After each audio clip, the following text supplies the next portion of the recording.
Welcome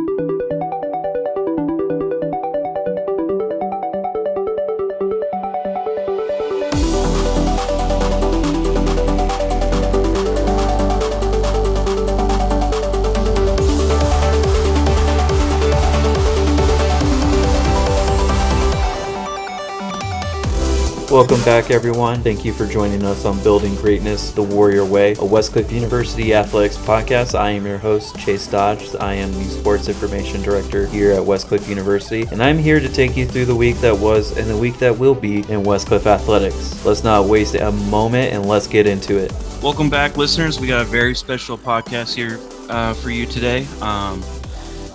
We've already talked to him earlier in the season with podcasts for women's basketball, but you know what? You know what time it is. You know what you clicked on.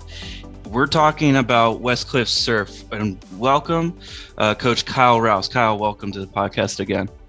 Good morning. Good morning. Yeah, good to be back. Hey, happy to be here with you guys. So. Oh, absolutely. And I just want to say that congratulations, because you are one of the few coaches here at Westcliff that coach a dual sport, but also had two teams make their respective national tournament with women's basketball and surf. I'm going to go right into it. I'm a novice when it comes to the sport of surfing. So along with some of the viewers, Kyle, you're going to help us be our guide for everything that is about surfing, surf culture, and what have you. So bear with me if I say something that is not on par. But first, let's get into what do we have coming up on Friday, the whole purpose of this podcast. Yeah, so what they do is they combine most of the big events with high school, middle school, and college, just because they want to knock it out in one spot, one location, so that the NSSA doesn't have to travel to 3 different spots and 3 different dates. So Friday's the big day, so to speak, for college surfing. It's all there. Nobody else competes tomorrow. It's all the college event. So it will literally run all day. Like our first heats are at 7:15, and then we could potentially, as long as we keep advancing, be surfing still at 4:15. So it could be a long day, but it works out good though for us, to be honest, because my goal is to be there on Saturday as well, and that'll just be for recruiting purposes. I mean, one of our new surfers who is going to be an absolute stud, but she surfs for Huntington Beach High School, so she'll be there on Saturday. She's currently already sponsored by Jack Surfboards. She does promos with Rip Curl already. Like, she's kind of a big name, so we'll definitely be excited to see her on Saturday, but that's kind of how it gets set up, at least for the weekend. And then finals day, potentially Sunday for everybody. Now, Kyle, for those that don't know, what is the NSSA for people that don't know, including myself? Yeah. No, so it's the National Scholastic Surfing Association. So it's mainly, it doesn't go anything past profession, past schooling, so to speak. This is a competition and an association that's based for high school, like we said, high school, middle school, anything under that even. Sometimes they do have open divisions, but most of the time those open divisions are still for high school kids, 18 and under. So they do this. It's kind of a way to, be competitive surfing before you hit that amateur professional stage. It's a great way to stay competing at a high level, but they do an awesome job. Obviously they're nationwide, obviously, because tomorrow we'll be surfing against, Hawaii, Florida. There's a team coming from New Jersey. So it's pretty cool, but they're definitely well-rounded. And again, it's throughout the whole United States that they are operated. So. Wow. I did not know that they were nationwide. I thought it was maybe a little bit regional, but that's even better for Westcliff surf exposure, being at nationals where everyone from across the country is going to be located. I want to take back. I wanted to ask you how the regular season looked like for surf. Can you take us through some of the events that led up to you guys participating in state and then going to nationals tomorrow? Yeah, so we kind of kicked off. Obviously, this was our first season, so it was kind of, I mean, we knew what to expect in the sense of, all of us have been to contests before. I mean, we've all done that. We've just never done it as a college team. So Ventura was that first contest. And we had a couple kids that have surfed there before. I mean, I've been up there a couple times, but just, obviously never for a contest. So, um, it was kind of unique how it started because we didn't know what to expect, and we kind of set the tone from that first contest. To be honest, we had Ninon, who is our top female surfer, make it to the finals in the very first event, and literally took out the defending champion in the heat prior to the finals. So I mean, it was kind of one of those things where we just kind of set the bar high from that first contest. Moving forward from that, I think some other kids started kind of stepping up. I think it was one of those things. I don't know if subconsciously it was because, they saw Ninon literally just take off from the beginning, and it's like, oh shoot, like we can actually do this type of thing, or if it was just, wave selection and different breaks that we had to attend. Obviously, from Ventura, we went to Huntington, which obviously we have a couple local kids that surf Huntington quite a bit. And then we went to Seaside after that.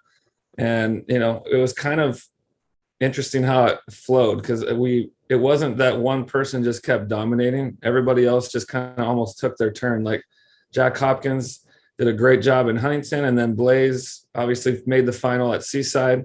So it was just it was kind of cool to watch everybody kind of take their turn, and not saying that like Ninon and some others didn't do a great job.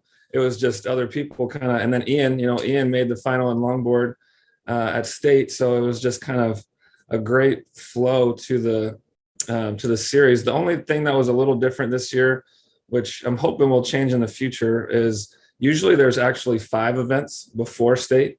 So usually you're going from Ventura, sometimes Santa Cruz is usually part of it, which it will be next year, which is great. Where everybody's excited to travel to Santa Cruz to Steamer Lane, but it was definitely a quick, as you probably saw on the schedule. It was a very quick, even though it was in a span of a lot of months. It was a 3 contest span, and then we went straight to state. So it was kind of a unique situation because pre-COVID, it was, there's 5 events, and then you go to state, and then you go to hopefully nationals. But so it was a little bit, I guess, condensed, but I think the kids made great work of it, to be honest. I mean, the amount of recruits that we got for next year that literally happened during, surfing these contests this year, I mean, almost all of them. There's a couple that didn't come from that, but I'd say a good 3 or 4 of them literally came from because we made such a big statement this year and started surfing really well. So it's pretty cool, though.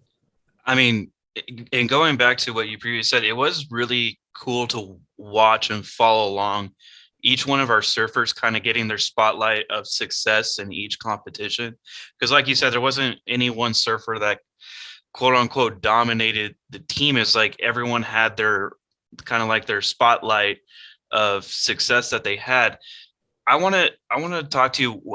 How is the selection to nationals?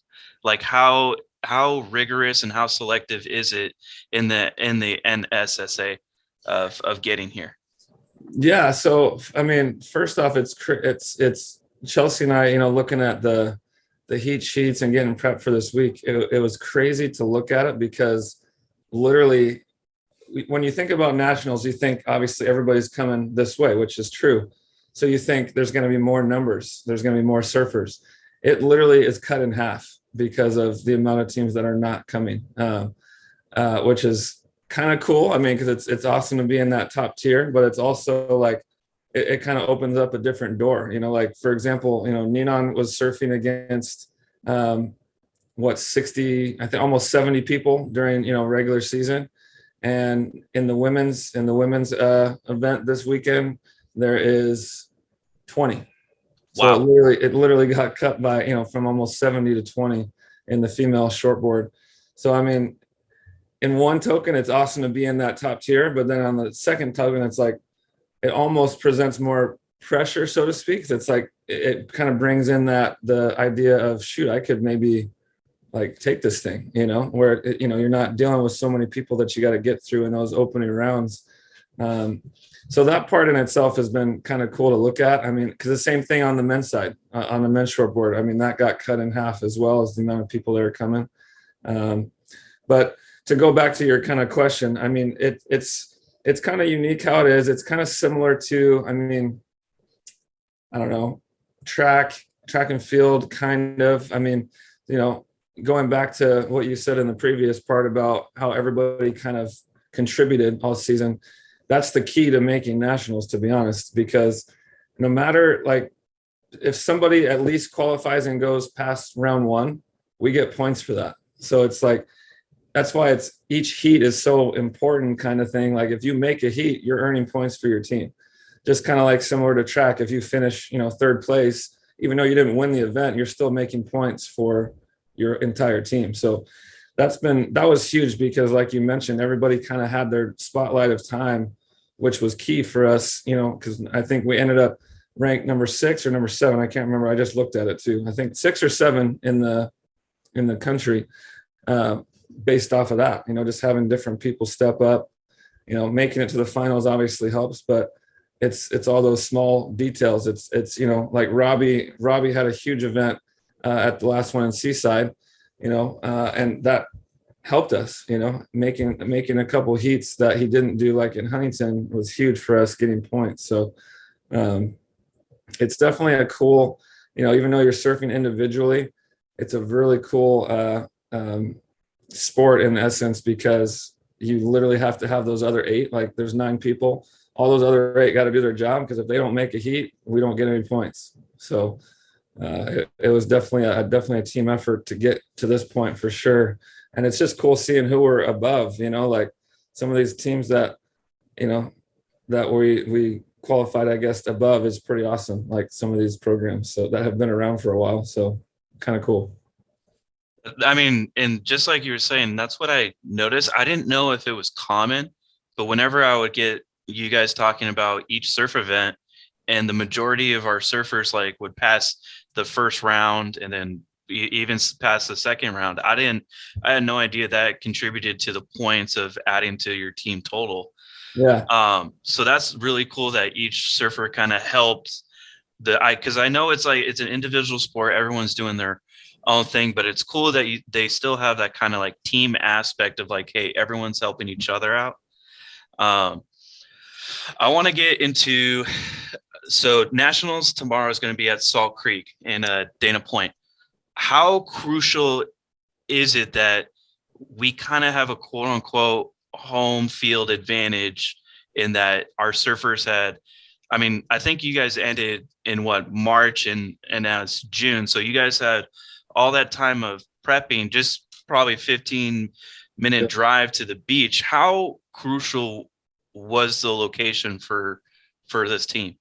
No, it's huge. We literally talked about that the other day. We had practice a couple times this week, and then actually the team is there this morning as a group. So the fact that it's close and local is huge. And then the other part, I mean, 3 or 4 of our surfers literally have grown up surfing Salt Creek. Like they literally have been surfing there since they were a kid. So it does, again, it kind of goes back to what we were saying. It's a great perk. It's awesome, but it also, in some aspects, when you think about it, could add added pressure that, because you're like, shoot, I've surfed here my whole life. I should be able to dominate this thing, like Cole should have a great event, again, but you just, you never know. It's just like any sport, like things, especially in surf. I mean, I grew up watching, competitive surfing, professional surfing, all that.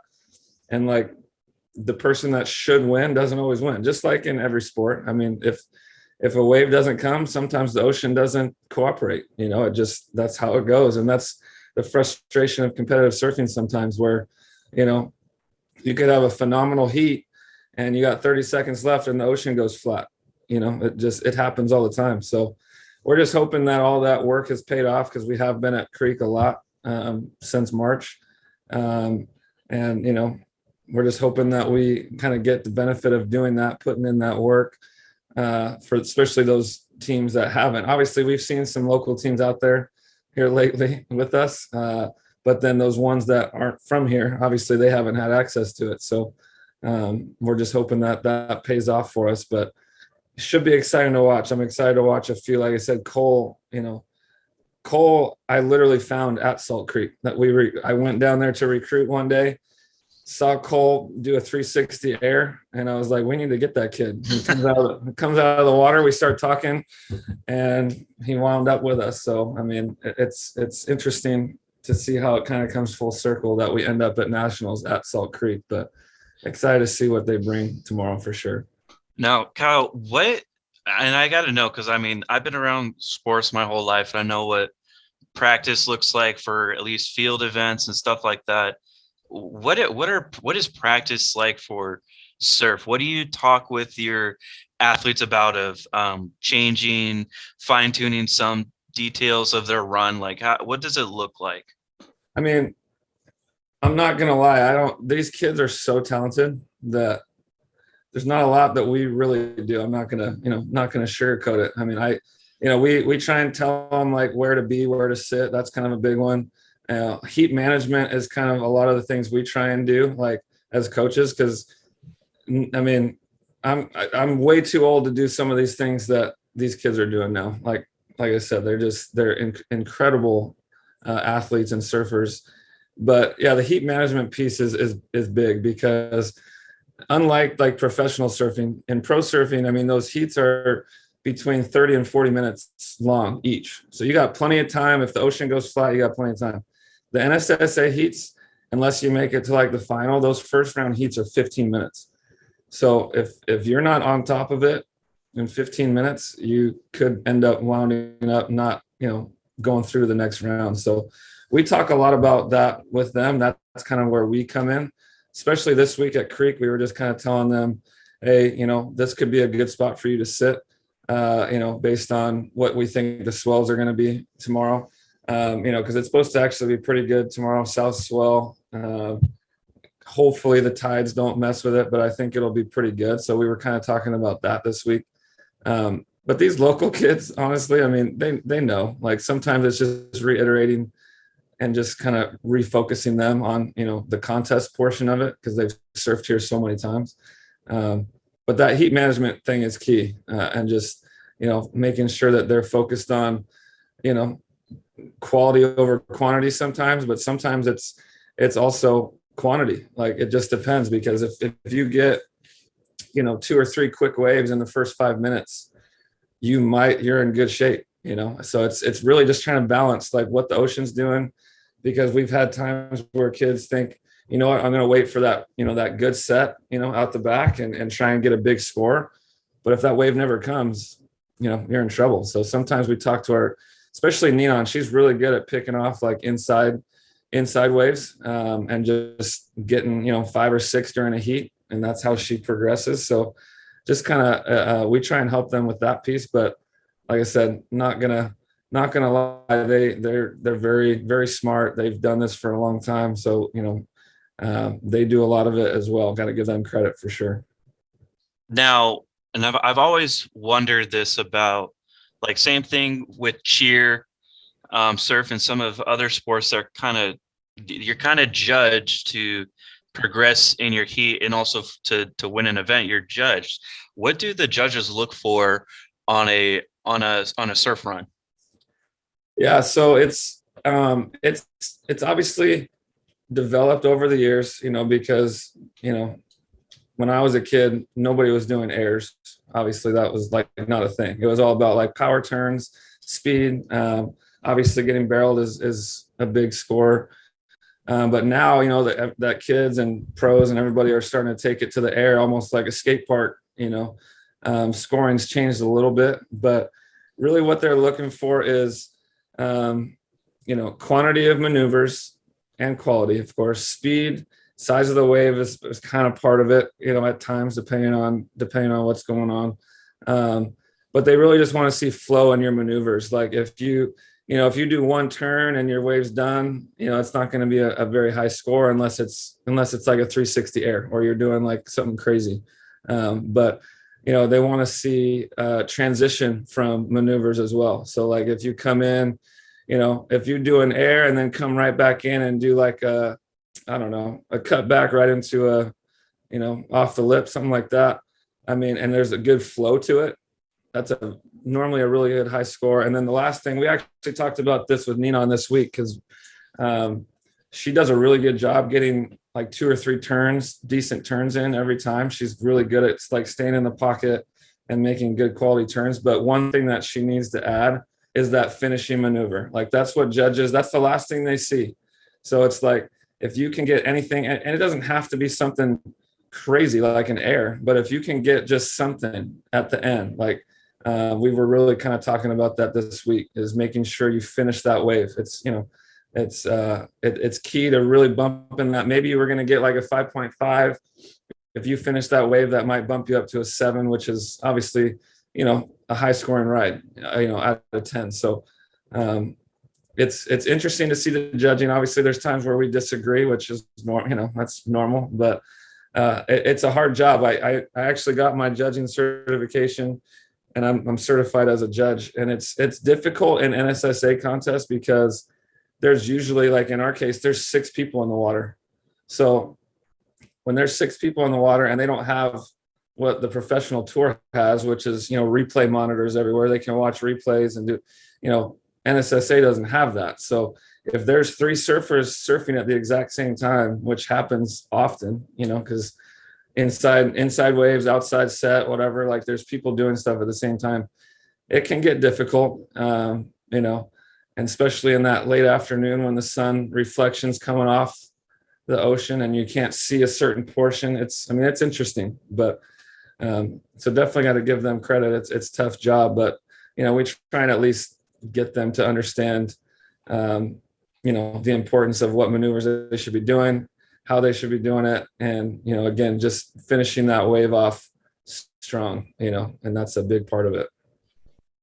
Now, I was looking at the first round heat times that you sent us. So you guys start early in the morning from 7 to 8 is where most of the guys' first rounders will begin, the 15-minute time limit that we talked about earlier. Right. I wanted to ask, because I was kind of curious, what time is best for kind of surfing conditions? Because it seems to me, because like all the first rounds start early in the morning, so my mind was just like, oh, is this like the best time to surf? But then I was thinking, well, no, because then they have to make the final round, which right, depending on time could be in the later of the afternoon, early evening. So what is the best time in your opinion to catch some good surf? It almost, sometimes it depends on the location. I mean, obviously the tides play a huge role in that. I think our heat times for at least round 1, we're in a good spot for that. Creek, Salt Creek is, depending on the direction of the swell, like I said, we're looking at probably a south swell this weekend, which is one of the better directions for Salt Creek, just because it's protected from different angles. As there's like there's the what do you call it? Like the mountain to the north that kind of sticks out. So like depending on what direction that swell is coming from. So that part will be good.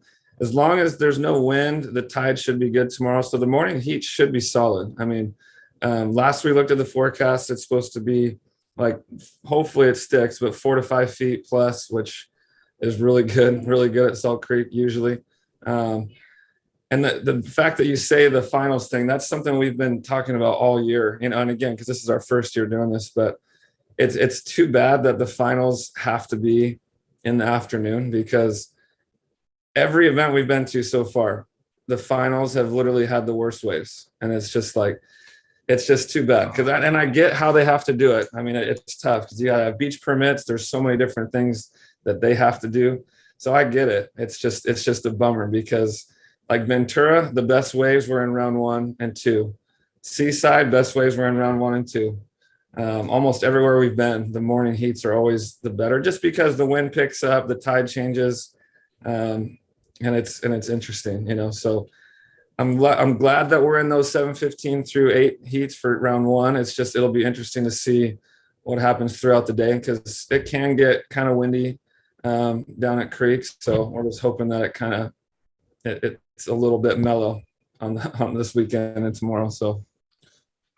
Now, I mean, we talked earlier in our session about the amount of surfers. So, I mean, we talked about in the regular season competition, like, so like Ninon, for example, would go up against 60 other surfers for an entire event. You said it was narrowed down to like 20 odd some surfers. How many schools are actually participating in this event? Because I mean, we said that some came from Hawaii, from New Jersey and Florida. Right. How many schools like made the national tournament, You national know, location? that's a great question. I didn't look exactly who was coming. Obviously, I know the normal ones like Point Loma, UCSD, UC Santa Barbara. Um, I think I don't think there's any more than 12 though, Chase. I think Okay. it's 12 or less because we have from like our quote region, everybody that we've surfed against, I believe there's 7 coming. And then I know there's one from Hawaii, the one from New Jersey, one for sure from Florida, which gives us 10. And then there might be like 1 or 2 that I'm just forgetting, but I don't think there's any more than 12 at this one. And usually just in our region alone, this doesn't even include Hawaii, East Coast, anything. We have 20. Wow. So, I mean, it's like I said, it's definitely dropped dramatically for nationals.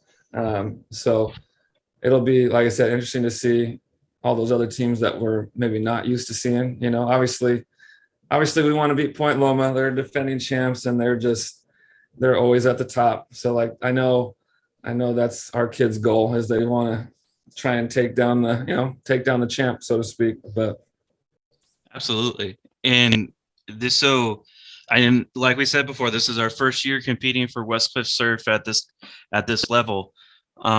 So I mean, it comes with the territory that we're kind of the underdog in this event just because we're new. But from what I can tell from the surfers, they don't really get that. I don't catch that vibe from them at all. So they're definitely have that get after it mentality, which I love, by the way.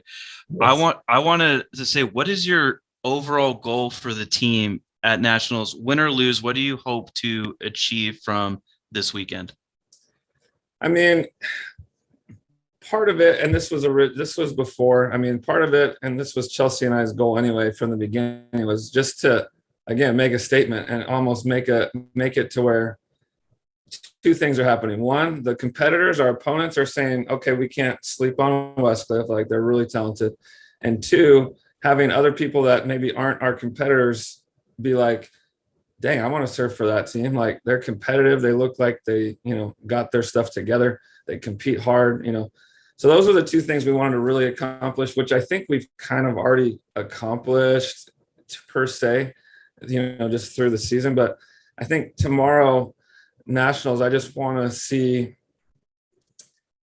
I just want to see the ones that have just kind of just barely been missing heats really have some success. Like Jake is a phenomenal surfer. Like we watched him all week this week, and obviously we've seen him before, but he's such a good surfer. And we've only had him because he didn't start till spring 3. So he's only surfed in 2 events with us. So I think he's one that we just really want to see get that like quality finish, like maybe a semifinal. I mean, a final would be awesome too, but seeing them do that. And then it's just some of those other ones. Jack Hopkins, who's had some really, really good contests, just hasn't been able to get to a final. I think that would be something that we're looking to. And then, I know we already mentioned Cole, who's a Salt Creek local. I just want to see him have a great event. I mean, obviously would love to win the whole thing, of course, but I think for us, we talked about this week, like we want to just be in that contention towards the end of the day. Like if we're because usually how the contests go, midway through the day, Janice or one of the people from NSSA will kind of mention the team rankings at that point of the day. Like, here's 1st through 5th. This is where you guys are at. Really what I think our goal is for tomorrow is to be, at 2:00 tomorrow, which is getting close to finals. We want to be in that like top 3 if possible, like, and be to where they're saying, hey, these are the top 3 teams, at least as of right now, going into the semis and finals. And I think that's definitely doable. I mean, we have the talent to do it. It's just, we hope the ocean cooperates, and we just hope that we can take advantage of some of these heats that we have. So I think we got a chance to do it though. I mean, the kids are definitely ready. That's for sure. I mean, I'm excited to witness it because I unfortunately haven't had the opportunity to see you guys surf in person. So Yeah. so tomorrow is going to be extremely exciting to see everyone compete and everyone put all that hard work into each practice, each day, and so to finally see it at nationals, I'm excited to watch. Now, we're gonna step away from being serious for a moment because I actually had one thing hit my head, and I was curious because there's a little thing going around in your local surf team and also the local community of surf culture. What is the meaning behind Wycliffe? What Yeah. is that? I've been curious for like so long. Once we posted something about it, what is Wycliffe? So we're trying to make shirts too. We want to make some shirts and stuff, but Wycliffe came literally from the Ventura event. Us being brand new, the announcer literally kept calling us Wycliffe. Like, didn't know it was Westcliff. I don't know how you kind of get Wycliffe out of Westcliff, but for literally, I think Ventura and Huntington, the first two events, we were Wycliffe. And we just thought it was so funny. So we just ran with it. We're like, let's just call ourselves Wycliffe. I mean, we literally, our group chat, obviously we have a group text message chat with the whole team and coaches. It's literally Wycliffe Surf. And that's just kind of our new thing. Because we just thought it was hilarious. And, at some point, hopefully when we do win a national championship in surf, I think it'll be fun to just talk about, hey, yeah, Wycliffe took the championship. And it just blows my mind that, like, I mean, you said it wasn't like a one-time thing. It happened at two different events. So I'm curious how you get Wycliffe from Westcliff. First of all, Wycliffe, that doesn't even sound like an English word or something like that. Yeah. So I was just curious. I mean, that always blew my mind. I was like, how do you mess up so bad and get Wycliffe from Westcliff? But that's hilarious that you guys had something that you guys can kind of grab behind of just like, hey, they don't know who we are. Right. Let's make fun of it and let's prove them wrong, which you guys definitely are by being at nationals. Now, I want to, so we're talking about all of our surfers and how great it is that they kind of contributed to the team aspect to make it to nationals.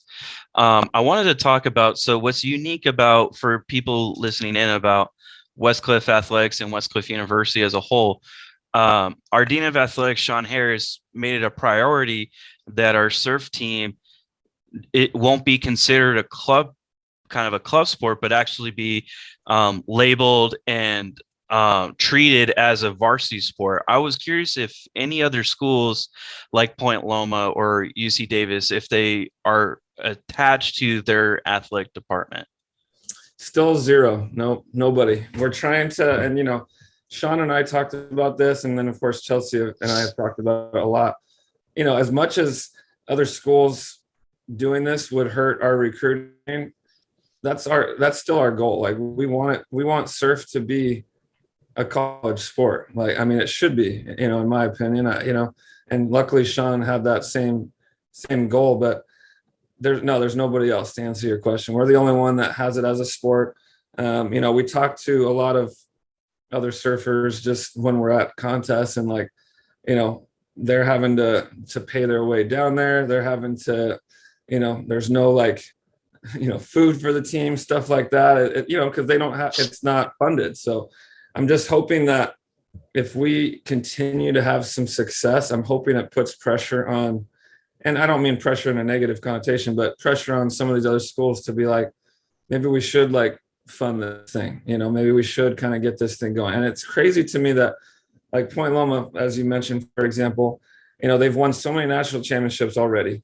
Like, they're obviously very well known for their surf team, and they don't have that. It's just crazy. It's crazy to me. Obviously they have some sponsorships, which is great. Like, all those, because surf is a little different, where you can have outside sponsorships, whether it's from local surf shops or, whatever, but they still don't have any kind of funding from the school, and it's not a sport. So, we're hoping that us leading the charge, with, of course, Sean's support, which has been great, that it will maybe change that for the future, because and like I said, in my opinion, it should be. I mean, our whole, quote, hashtag, our whole goal from the beginning of this was surf and school, right? Because in surf, it's literally surf or school. We joke about that, like, because these kids, all of them want to go pro. That's obviously everybody, just like I guess in any other sport. I mean, if you're passionate about your sport, you want to try and go to the highest level. But in surf, I'd love to research the percentage. You know how everybody breaks down percentage of chance for you to make the NBA or make the Major League Baseball, whatever. That percentage is super low. I'd be willing to bet that surf is even lower, because there's literally in the pro ranks. So it's called World Surf League. In the actual top level, there's literally 36 surfers. That's it. And that's the entire world. That's not just the United States. There's 36 total. So unless you're one of those 36, I mean, you're really scrapping for scraps it's called the WQS, which is kind of like baseball AAA, which you can still go there, but you're making zero money. You got to pay for your travel yourself, all that stuff. So what we came up with was like surf and school. Like, you can still surf competitive. If you keep going, great. And you make pro, great.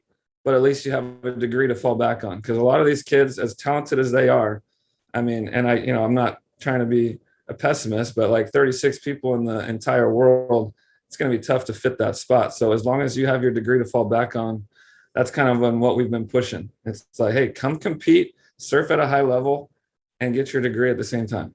That way, if the pro thing doesn't work out, you don't get sponsored, whatever, you got your degree and you can go do your whatever comes next. But that's kind of been what we've been really focusing on. And I'm hoping that other schools try and follow suit and help their athletes, or quote, their surfers,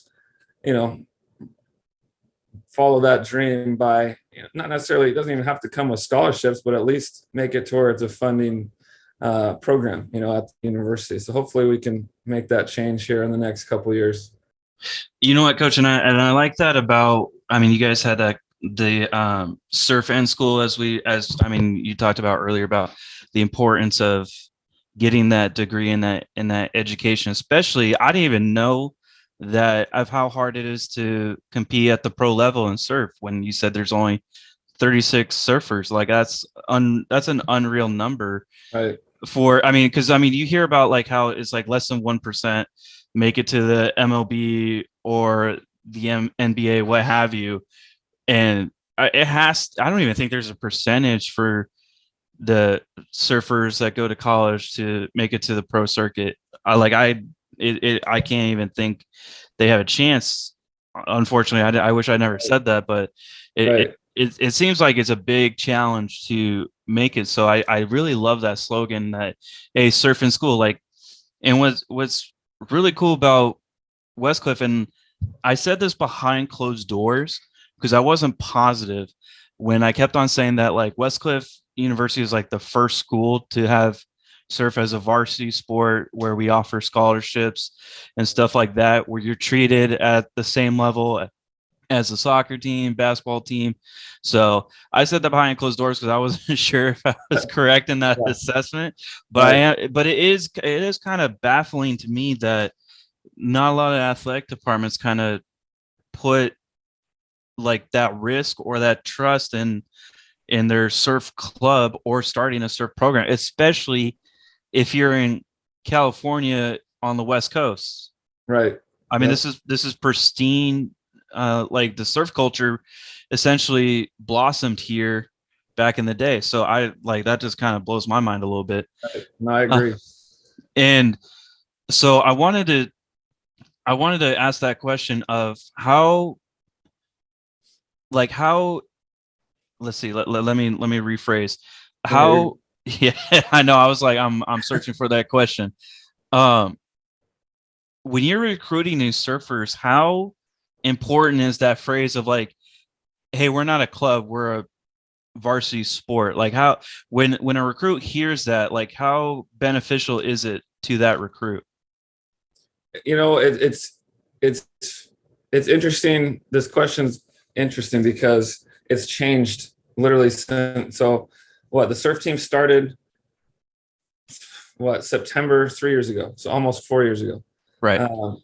So when we were doing it then and recruiting then, it was difficult because people didn't think that was a thing. So, people were like unsure, like, I don't think that's the thing. Because, any surfer that knows what's happening is aware that every university these universities have one, but it's not a sport, it's a club. Like, people know that, like, especially the ones that are in, grow up during doing NSSA and doing Scholastic Surf Series and stuff like that. So it was a little bit of a challenge at first, because I think people thought it was, not fake, but I mean, they just weren't sure, like, how to believe it and like see what it was actually all about. And then now that, I guess it has changed a lot, because now when we have that conversation, people are just blown away. They're so excited, because that's something there's times where we're on a recruit call with like a surfer and their mom or dad or both, whatever. And, that parent per se has grown up surfing, and there's been probably, I mean, more than 5, parents that have said, this has been like something that I was hoping would happen. Like, that's what they say during like the recruit call. They're so just blown away that there's a school finally doing that. So it's kind of cool to like hear, older generation. I mean, I'm kind of almost in that older generation, but I mean, in that generation saying, this is something we've been just dreaming for in the surf culture and the surf, environment, that hoping that schools would eventually do that. So it's changed, like I said, from day one, where we were struggling to, find kids, to now where it's like we have kids hunting us down now, like the last kid, Rodrigo, who we just signed from Portugal, literally came to us. I mean, so he heard about us and like obviously has seen us compete, and it's just interesting to see how it just changes, from the beginning to, and it wasn't that long ago. It's crazy to see how fast it changed just by having one season, somewhat successful season that is, to now how it's just blossoming into almost, just it's like a fire that keeps just burning, like Absolutely. So. I mean, and this goes to like all of our sports here at Westcliff. I think like this first year of like full competition has kind of skyrocketed Westcliff's name. Everyone's kind of wondering what's going on over here in this like little school in Irvine, California. And it's awesome to see that now athletes are coming to us, because before, I mean, we were around when we were still independent, still trying to get into an association, into a conference, or kind of like start a program. And I wasn't behind the scenes. I wasn't recruiting any athletes, but I heard the grind and a little bit of the struggle from all the other coaches starting a brand new program, answering uncomfortable questions of just like, yeah, we're new, like we're starting this now, but now that we're here, it and this goes from for you on the women's basketball side to soccer to all of our sports here, that athletes now are just like that are interested in us. Like we don't necessarily have to go hunting for every every recruit that's kind of like looked over by everyone else. Like we now have that kind of level of like we have good competition here. And also for everyone, every surfer tuning in, listening in, we're right next to the beach, and you get to go to school and get that education. So what more could you hope for to come to Westcliff University? Now, Coach, we're nearing our end of our time here together, but I want to ask one final question. This is a question to look towards the future.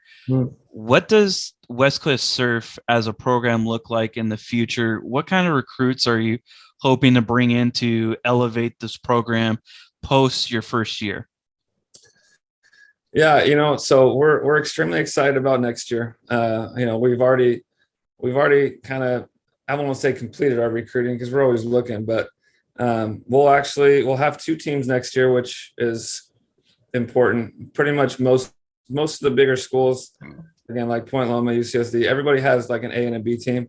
So we're excited to join that club next year. Like we'll have an A and a B next year, which will be competitive because, people from B can jump to A from contest to contest. So it'll keep the surfers competing. But as far as like the recruits, I mean, we got, obviously you got to wait to see what happens, but we got some studs coming in. I mean, like I already mentioned, Sophia, who we'll see this weekend in the high school division. I mean, she's a stud. And then, our most recent, well, not most recent, but Jordy Collins, who will be coming in, which I'll have to get you guys some of the footage, but he was actually 2 different articles. So Stab Magazine, which is a very big, prominent surf magazine, literally had an article just on him. And then Surfer Magazine, which used to be one of the biggest, it's kind of fallen off, but still very, very prominent surf magazine, did an article on him as well. He actually was a professional surfer before he left for his Mormon mission.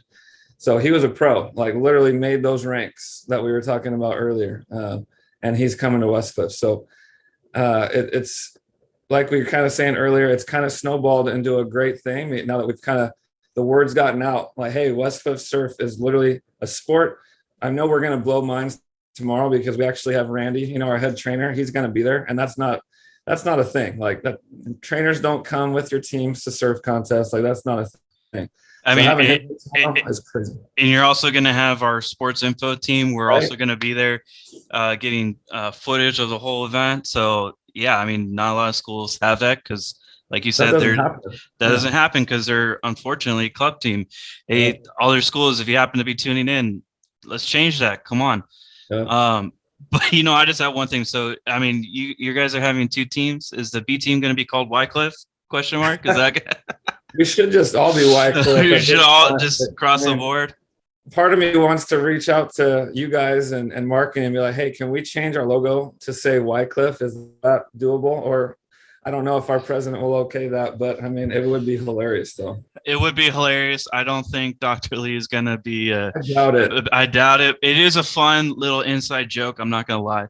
But in terms of branding and being able to do that, probably won't go for that. It'll be a cool little inside joke with the surf team and the athletics department for sure. Kyle, I want to thank you for taking time out of your busy schedule to join us on this podcast and let us know a little bit about Westcliff surf and surf culture in general. So I just want to appreciate you being here on the podcast. Yeah, no, I love it. Love hanging out with you guys, and literally it's just fun promoting these kids and what they're doing, and just appreciate you guys allowing us to do that. We're literally leaving in like 15 minutes, gonna go pick up the van, start throwing the boards in, everything we need, and we're just gonna start getting set up to get down there. So should be good. Love that.